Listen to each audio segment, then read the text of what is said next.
Hello. Hey, Ming, you can go ahead and start whenever. Oh, okay. Are you Derek? Yeah, I'm Derek. I'm going to be your coach. Are you an emergency doctor or? I'm a fourth-year medical student. Yeah, but Okay. applying emergency medicine and being Indigenous, I think this is an interesting talk to me because I definitely am always interested in getting involved with the Indian health services. Where is your medical school at right now? Toro, out in New York. I'm sorry, say that again? Toro, it's out in New York. Okay, all right, fair enough. Yeah, I'm actually rotating with the Seattle Indian Health Board this next month. So. Oh, that's great. That's great. Similar patient population. I'm going to try to share my screen and see if it works. It's really weird talking to a screen because it's kind of like you don't know if people are laughing at your joke or not. All right, yeah, we can see it. Let me see. I take it you don't see my screen now. Shishine. I can see your screen. Oh, can you see the spaceship? Yeah, if you just make it larger, like put in presentation mode, then we can see. Okay. All right. Let me see. Present.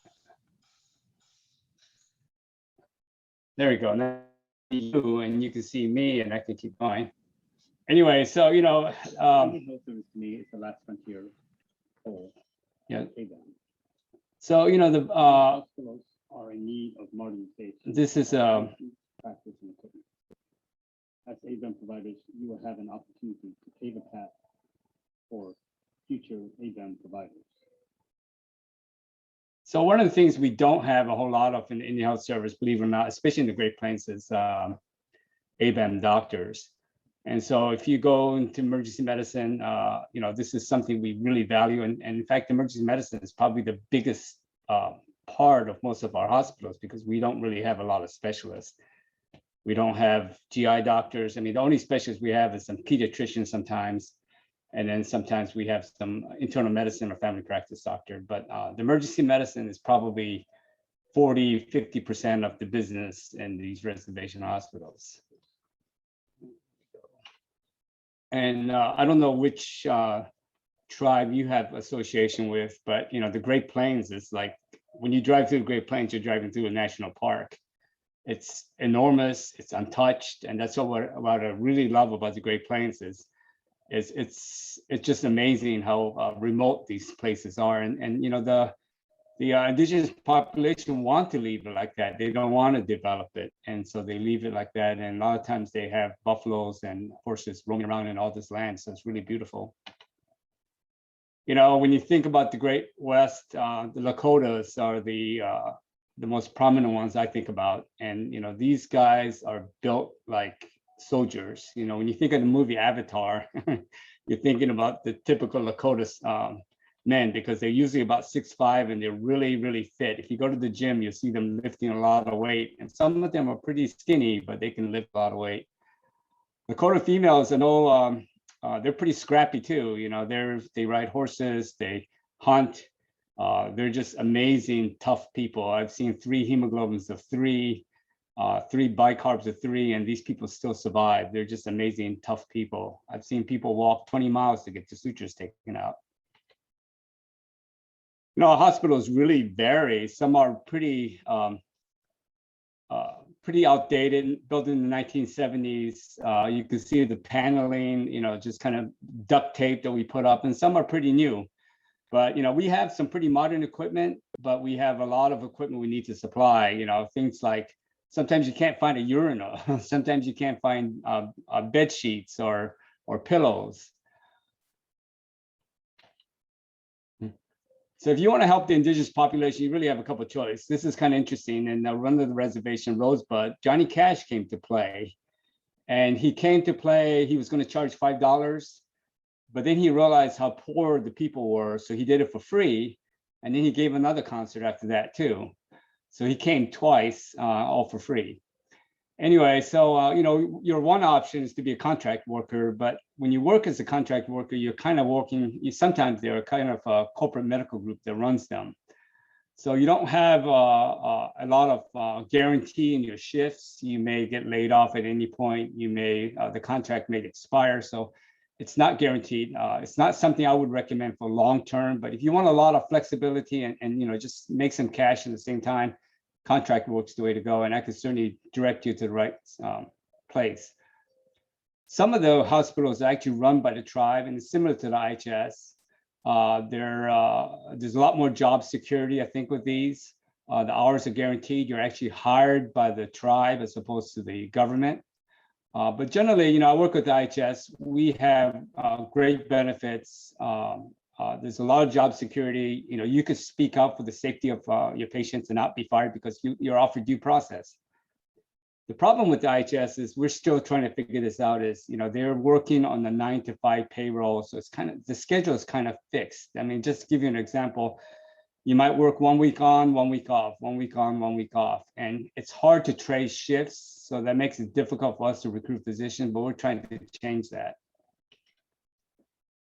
Why work for the IHS? If you want to work with the indigenous community, there are several options. Some reservations are not run by the IHS. I'm going to skip this one and kind of go to the, we talked about the benefits. We have paternity leave, we have sick leave, we have paid vacation. So there's a lot of benefits working at IHS. But I think the main thing, especially when you're starting as an emergency room doctor, the main thing I see now when I screen applicants is that your malpractice insurance may not be as good as you think. Typically, when I practiced emergency medicine early on, our malpractice insurance was that if there was a case against you, you can decide whether you want to settle or not, and you have that final decision. But now with malpractice insurance, you're kind of forced to sign this consent to settle. In other words, if the insurance company wants to settle and they figure that it's cheaper to settle, which most cases it is, they would say you need to settle and you have no choice. So I was reviewing this applicant, and this came up on his National Protection Data Bank, and this was his explanation. Basically, he was saying he did nothing wrong, but his employer, I won't mention the name, opted to settle the case. So therefore, his National Practitioner Data Bank had this on his record that he had settled on this case, even though he says he did nothing wrong. So, you get one ding on your National Practitioner Data Bank, it's one thing. You get 2 or 3, I guarantee, they'll pick the other candidate if there's other options. Do you have any questions? Yeah, I feel pretty bad for that applicant. It sounds like he had a pretty rough. His employer sounds like they kind of threw him under the bus. Right, and unfortunately, that happens not in just our field, but it happens in GI. It happens in other, because it's just cheaper to buy malpractice insurance that allows hospitals to throw you under the bus, so employers to throw you under the bus. So how would you want to get into? Yeah, I'm applying emergency medicine. Yeah. Okay, good for you. Yeah. So in this kind of scenario, how would you protect against that? Would you say say your employer offers you, to cover your malpractice insurance? I mean, is there a way of getting additional that, that would well, say, that's a good question. Whether you can buy additional malpractice insurance, I've never looked into that. This is something I just kind of gradually realized. You can certainly ask the employer, say, hey, is this something that you offer or not? Most of the time in emergency medicine, most emergency physicians, we pick careers or places to live because we want to live there, right? Like you want to live in Colorado, you want to live in the Northwest. So a lot of times you're not given a whole lot of choices. You're just given a couple of hospitals or one hospital that you want to work around. And so you may not have a choice. If you work in a big city, you might have more choices. But I would suspect a lot of hospitals are going to this consent to settle. You don't really have a choice as an emergency physician. Yeah, that's tough. Yeah. But I tell you, for the most part, if you're a good doctor, you talk to your patients and stuff like that. I mean, in 30 years, I've had one case, and I had a consent to settle, and my case was cleared. But it depends on the the environment that you work in too. But if you work in my suggestion to you is it's not a bad idea to join the military or join the in-health service to start off your career. You can learn about your potential weakness that you may have. You can learn about your make your mistakes early on and be protected. And later on, you won't make those mistakes. Yeah, that's a good point, definitely. So are you in your practice out with the IHS now? Are you practicing primarily like in the ED setting, or are you also doing like kind of some like acute care, primary care kind of stuff as well? Well, I'm a ABEM ED guy, and so usually I do ED work. But now as a supervisor, I kind of go over all 5 hospitals and look for problems, put out fires. The other day I was riding. We had an EMS issue, so I was driving the ambulance and riding with the EMS people and and jump starting ambulances and stuff like that. So I'm kind of jack of all trades. That's what we do in ED. We look for problems and we try to solve them. And my situation, I'm not doing so much clinical work as much as I like to, but on the other hand, I'm solving problems. So I kind of enjoy that. Well, that sounds fun. Yeah. I mean, I think we all like to get out of, the day-to-day life of the ED, and it sounds like you're having that opportunity. Yeah. And that's what I find, really interesting about ED is like, it's like to me, it's kind of like a little Rubik's Cube, right? Patient comes in, you try to solve their problem and try to do it, do it right. You don't want to just patch it up, but you're trying to solve patient's problem, and then you go to the next patient and try to solve the problem too. So it's really fun. I think you're picking a great career if you're going to emergency medicine. Yeah. Do you think you'll try and stay, in the Midwest area, or will you try and maybe transition back to like, I know that IHS has also, you were saying like a Hoquiam, site down there near Aberdeen. Yeah. Are you familiar with that area? I'm from Seattle, yeah. So I found your case pretty interesting, since it was pretty close to home. Yeah, so I'm based out of Aberdeen, but we have facilities all the way up in Belcourt, North Dakota, which is right along the border. We have one near Rapid City, Pine Ridge. So we have them everywhere, spread out throughout the western South Dakota and western North Dakota. Okay, cool. Is it pretty challenging to like travel? Like, do you travel back and forth between the sites? I mean, it's a pretty big area that you cover. Yeah, fortunately, I'm a supervisor, so I can do a lot of work remotely. But I used to go out there once a month, and whichever facility needs me. But usually there's something going on. So yeah, my plans may change just depending on what they need me for. So yeah. Do you guys have a lot of good like air transport support? Yeah, for those who, there's a lot of air transport companies around our facilities because they make a lot of money out of that. I mean, they charge a lot of money, but some of facilities do use air transport a lot. Yeah, I'm sure there's a lot of private equity in some of those companies too. Yeah, and that's the thing. If you work for a contract company with the IHS, I think working for a contract company, I mean, there's some good ones. You can it's a good way to experiment whether you like working, on the reservation, if that's something you want to do. The only cons about working on a reservation, I have to admit, is that I don't think you get a lot of, especially when you come out of emergency medicine residency, you don't get a lot of practice. And you may not learn as much quickly as you would in a busy place. So, one of the things we're trying to look at is trying to hire people part-time for the IHS, where you can live in Seattle, for example, and then you can come out 1 week a month and work for the IHS. And then you get some benefits, you get some, partial benefits at the same time. Yeah, that's definitely something I've thought about, having kind of a mixed practice, being something, partially academic, and then, having like 1 week a month where I go out to like a reservation, or something like that. My tribe's from the Nez Perce, down in Southwest, Washington, Idaho area. So, but there's definitely, they could certainly use the care as well. Well, there's not many emergency room that's run by the IHS or the tribe in the Northwest. Only Alaska that I know of, but usually they want you to go up there for a month at a time, which is kind of brutal. Yeah. Yeah, that's a long I mean, time. living right across the hospital for a month. I mean, if you have a family and stuff, it's kind of hard. So the Great Plains, Southwest is most of the places that have emergency rooms that's run by the tribe or IHS. Dr. Cool. Lynn, do you mind if I jump in for a second? Absolutely. Did you catch any of my slides or anything? Oh, all of it. I stepped away for a brief moment in the very beginning, but I've been listening to you speak pretty much the whole time. Okay.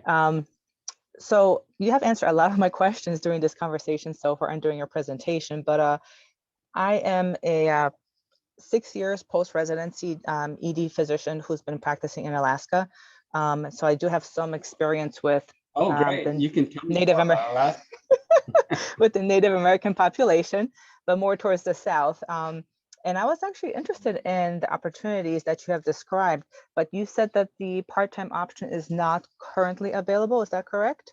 Well, we did institute it at one hospital, Pine Ridge near Rapid City. And so they're asking their doctors to work about 6 or 7 days in a row. And so you'll go there, work 6 or 7 days in a row, and then you'll go back home per month about. Okay. Is there a lot of interest in that, or do most people not prefer to do Yeah, that? we hired like 6 people. It's a pilot program that we just started, and hopefully we can get that instituted at other facilities. I mean, every hospital that I have is like a different country. You're entering a different country. They have their own administration. They have their own rule. They have their own politics. So, trying to sell that to other hospitals really depend on how successful the first one goes. And you mentioned briefly the experience of full-time physicians who travel from further away to work their shift, 1 week on and 1 week off. Is that typically tolerated by the physicians, or do you find that there's a lot of turnover for the ones that travel from afar? Well, see, that's why we have very low, very few federal IHS ED physicians. And one of the reasons is because, I don't know if you're familiar with Alaska, it's the same thing or not, but they require a certain amount of hours per pay period. And so as a result, the only way you can fit that is either do 14 days in a row and 14 days off, or you do 1 week on, 1 week off, 1 week on, 1 week off. And when you're traveling there and it's taking you a whole day to travel there, it's pretty brutal when you think about it, right? You travel a day, work 7 days, travel a day back home. So a lot of physicians don't live around there. There's not much housing around these places. So it's not I just don't see it as a very viable option for most people. And that's why we only have very few federal doctors. And a lot of them, I hate to say this, are not very skilled. We actually still have general practitioners in the ED. I can't imagine anywhere in the United States where we still have general practitioners. Right. And these are 12-hour shifts that you're talking about? Yeah, 12-hour shift, usually about 1 patient per hour, some places less. So it's not very busy, but as you know, it takes a long time for patients to come into the emergency room. So we get some pretty sick patients, like I said, a couple of hemoglobins of 3, a couple of bicarbs of 3, and they all survive. So pretty high acuity patients. Yeah. So when they do come in, which is usually very last minute, they're usually pretty acute. And it's usually pretty easy to fly them out. Transfer is not an issue before COVID. Right now, we're having lots of issue with finding beds for them. So we've flown people to New Mexico and Montana and Minnesota. So that's quite a ways away. Yeah. What you're hearing in the news is nothing compared to what we see in IHS. Oh, I bet. If one were to be interested in several of these positions, how would one go about applying or finding out more information?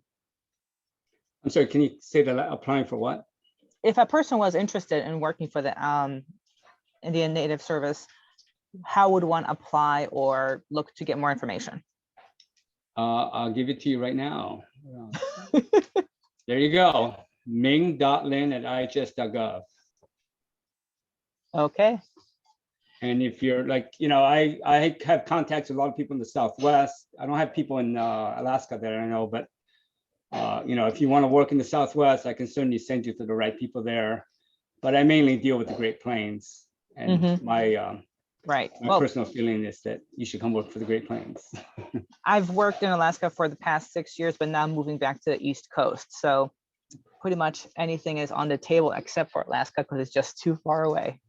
Yeah, and the East Coast to the Great Plains is not too bad. You see, fly to Minneapolis, and then from there you transfer to whatever town or whatever. But it's a long day still, especially with airplanes these days. It takes almost a day to get there.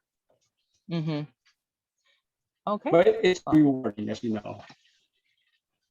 Yes, it is. It really is. I'm going to go ahead and mute myself at this point. Thank you very much for the information. Okay.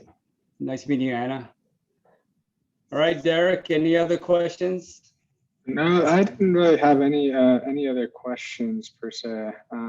Yeah. I think you Well- kind of definitely covered most of your experience, and I have your email, so I definitely will probably keep that on file so I can reach out if I have more questions.